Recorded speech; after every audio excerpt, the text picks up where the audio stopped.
সবাইকে স্বাগত জানাচ্ছি। আমি ফিরোজ তোহা। শুরুতেই সংবাদ শিরোনাম জানিয়ে দেব এই মুহূর্তে হাতে পাওয়া সর্বশেষ গুরুত্বপূর্ণ আপডেট বাংলা সংবাদ। শুরুতেই থাকছে রুমিন ফারহানাকে বহিষ্কার। দলীয় সিদ্ধান্ত অমান্য করে সাংগঠনিক কর্মকাণ্ড পরিচালনার জন্য জাতীয় নির্বাহী কমিটি সহ আন্তর্জাতিক বিষয়ক সম্পাদক ব্যারিস্টার রুমিন ফারহানাকে বহিষ্কার করেছে বিএনপি। এবারে জানাবো বেগম জিয়ার জানাজা পড়াবেন যিনি। বিএনপি চেয়ারপারসন ও সাবেক প্রধানমন্ত্রী খালেদা জিয়ার জানাজার ইমামতি করবেন জাতীয় মসজিদ বায়তুল মোকাররমের খতিব মুফতি আব্দুল মালিক। দলটির মহাসচিব মির্জা ফখরুল ইসলাম আলমগীর এ তথ্য নিশ্চিত করেছেন। জানাবো খালেদা জিয়ার জানাজা উপলক্ষে ঢাকায় আসছেন ভারতের পররাষ্ট্রমন্ত্রী। সাবেক প্রধানমন্ত্রী ও বিএনপি চেয়ারপারসন খালেদা জিয়ার জানাজা উপলক্ষে ভারতের পররাষ্ট্রমন্ত্রী এস জয়শঙ্কর বাংলাদেশে আসছেন বলে জানা গেছে। মঙ্গলবার দুপুরে ঢাকায় হাইকমিশনারের এক কর্মকর্তা দেশটির পররাষ্ট্রমন্ত্রীর ঢাকায় আসার তথ্য গণমাধ্যমকে নিশ্চিত করেছেন। এবারে থাকছে খালেদা জিয়া, তার তুলনা তিনি নিজেই।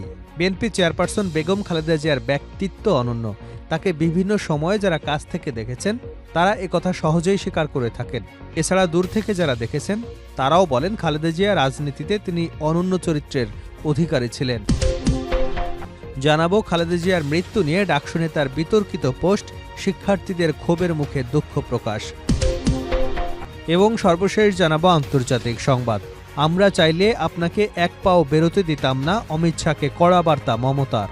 অনুপ্রবেশ, সীমান্ত নিরাপত্তা, বিএসএফ এবং ভোটার তালিকা সংশোধন ইস্যুতে নাম না করে ভারতের কেন্দ্রীয় স্বরাষ্ট্রমন্ত্রী অমিত শাহকে তীব্র ভাষায় আক্রমণ করলেন পশ্চিমবঙ্গের মুখ্যমন্ত্রী মমতা বন্দ্যোপাধ্যায়। মঙ্গলবার বাঁকুড়ার জনসভা থেকে কেন্দ্রীয় সরকার এবং বিজেপির ভূমিকা নিয়ে একাধিক অভিযোগ তোলেন তিনি। এতক্ষণ শিরোনাম শুনছিলেন, এবার বিস্তারিত। প্রিয় দর্শক, আপনি যদি এই চ্যানেলে নতুন হয়ে থাকেন, ভিডিওটি দেখতে দেখতে চ্যানেলটি সাবস্ক্রাইব করে আমাদের সঙ্গে থাকুন। আর এই ভিডিও সম্পর্কে আপনি আপনার মূল্যবান মতামতটি কমেন্ট বক্সে জানিয়ে দিন। আর হ্যাঁ প্রিয় দর্শক, জানিয়ে দিন ভিডিওটি কোন জেলা থেকে দেখছেন। রুমিন ফারহানাকে বহিষ্কার। দলীয় সিদ্ধান্ত অমান্য করে সাংগঠনিক কর্মকাণ্ড পরিচালনার জন্য জাতীয় নির্বাহী কমিটি সহ আন্তর্জাতিক বিষয়ক সম্পাদক ব্যারিস্টার রুমিন ফারহানাকে বহিষ্কার করেছে বিএনপি। বিএনপির সিনিয়র যুগ্ম মহাসচিব অ্যাডভোকেট রুহুল কবির রিজভীর স্বাক্ষরিত এক বিজ্ঞপ্তিতে এ তথ্য জানানো হয়। বিজ্ঞপ্তিতে আরও বলা হয়, বিএনপির প্রাথমিক সদস্যসহ সব পর্যায়ের পদ থেকে তাকে বহিষ্কার করা হয়েছে। আসন্ন জাতীয় সংসদ নির্বাচনে ব্রাহ্মণবাড়িয়া ২ আসনটি শরিক দল জমিয়তে উলামা ইসলামকে ছেড়ে দিয়েছে বিএনপি। এ আসনে বিএনপি নেতৃত্বাধীন জোটের মনোনয়ন পেয়েছেন জমিয়তের সভাপতি মাওলানা জুনায়েদ আল হাবিব।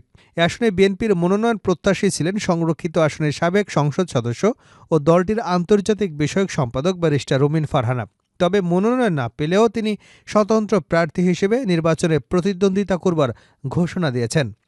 এর আগে রুমিন ফারহানা স্বতন্ত্র প্রার্থী হিসেবে নির্বাচনে অংশগ্রহণ করবার ঘোষণা দিয়ে পদত্যাগের কথাও বলেছিলেন। এ বিষয়ে গণমাধ্যমকে রুমিন ফারহানা বলেছিলেন, যদি ব্যবস্থা নেওয়ার দরকার হয় দল অবশ্যই ব্যবস্থা নেবে, আমি তো বাধা দিতে পারবো না। তবে মনোনয়ন কেনার আগেই সম্মানের সঙ্গে দল থেকে পদত্যাগ করব। বেগম জিয়ার জানাজা পড়াবেন যিনি। বিএনপি চেয়ারপারসন ও সাবেক প্রধানমন্ত্রী খালেদা জিয়ার জানাজার ইমামতি করবেন জাতীয় মসজিদ বায়তুল মোকাররমের খতিব মুফতি আব্দুল মালিক। দলটির মহাসচিব মির্জা ফখরুল ইসলাম আলমগীর এ তথ্য নিশ্চিত করেছেন। মঙ্গলবার দুপুরে গুলশানে বিএনপি চেয়ারপারসনের কার্যালয়ে দলের স্থায়ী কমিটির বৈঠক শেষে প্রেস ব্রিফিংয়ে এ তথ্য জানান তিনি। ফখরুল ইসলাম বলেন, গণতন্ত্রকে প্রাতিষ্ঠানিক রূপ দিতে বেগম খালেদা জিয়া সারা জীবন কাজ করেছেন। তার মৃত্যুতে যে ক্ষতি হয়েছে তা পূরণের নয়। এ শোক বেদনা আমাদের পক্ষে ধারণ করা কঠিন। তিনি আরও বলেন, আমরা শোককে শক্তিতে রূপান্তর করতে চাই। আগামীকাল দুপুর ২টায় পার্লামেন্ট ভবনের দক্ষিণ প্লাজায় দেশনেত্রীর জানাজা অনুষ্ঠিত হবে।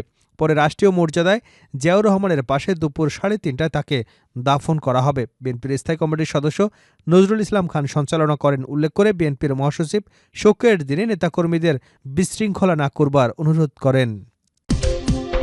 খালেদা জিয়ার জানাজা উপলক্ষে ঢাকায় আসছেন ভারতের পররাষ্ট্রমন্ত্রী। সাবেক প্রধানমন্ত্রী ও বিএনপি চেয়ারপারসন খালেদা জিয়ার জানাজা উপলক্ষে ভারতের পররাষ্ট্রমন্ত্রী এস জয়শঙ্কর বাংলাদেশে আসছেন বলে জানা গেছে। মঙ্গলবার দুপুরে ঢাকায় হাইকমিশনের এক কর্মকর্তা দেশটির পররাষ্ট্রমন্ত্রী ঢাকায় আসার তথ্য গণমাধ্যমকে নিশ্চিত করেছেন। ভারতীয় হাইকমিশনের অফিস থেকে জানানো হয়েছে, খালেদা জিয়ার জানাজা উপলক্ষে দেশটির পররাষ্ট্রমন্ত্রী এস জয়শঙ্কর ঢাকায় আসছেন।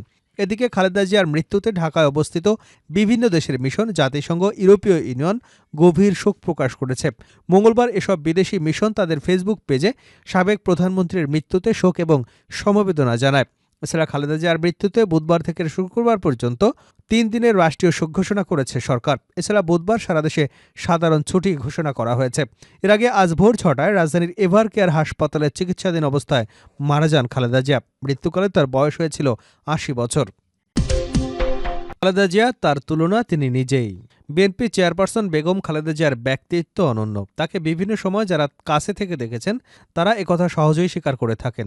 এছাড়া দূর থেকেও যারা তাকে দেখেছেন তারাও বলেন বাংলাদেশের রাজনীতিতে তিনি এক অনন্য চরিত্রের অধিকারী। শুধু আপোষহীনতার জন্য নয়, ত্যাগ স্বীকার এবং কষ্ট সহ্য করার অপরিসীম ক্ষমতা ছিল তার।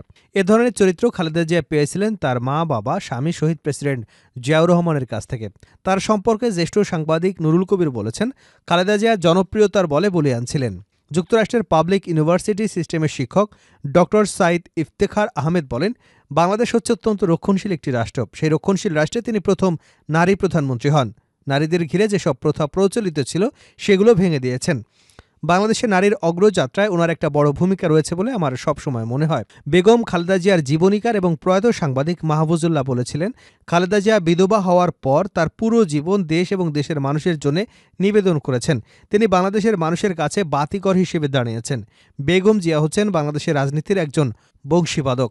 ঢাকা বিশ্ববিদ্যালয়ের অধ্যাপক ও বুদ্ধিজীবী, বর্তমান অন্তর্বর্তী সরকারের উপদেষ্টা ডক্টর আসিফ নজরুল বলেন, বাংলাদেশের আত্মমর্যাদার সিনোনিম হচ্ছেন বেগম খালেদা জিয়া। লেখক ও গবেষক মহিউদ্দিন আহমেদ বলেন, আজকে আমরা যে বিএনপি দেখছি, যদিও সেটার আইকন জিয়াউর রহমান, কিন্তু দলটাকে এক পর্যায়ে এনেছেন বেগম খালেদা জিয়া। পারিবারিক আবহ থেকে খালেদা জিয়া সৎ, আদর্শ, উদার, আধুনিক অথচ দৃঢ়চিত্তা মন তৈরি করেছিলেন। পরে শহীদ প্রেসিডেন্ট জিয়াউর রহমানের সান্নিধ্যে থেকে তা আরও বিকশিত এবং বলিষ্ঠ হয়।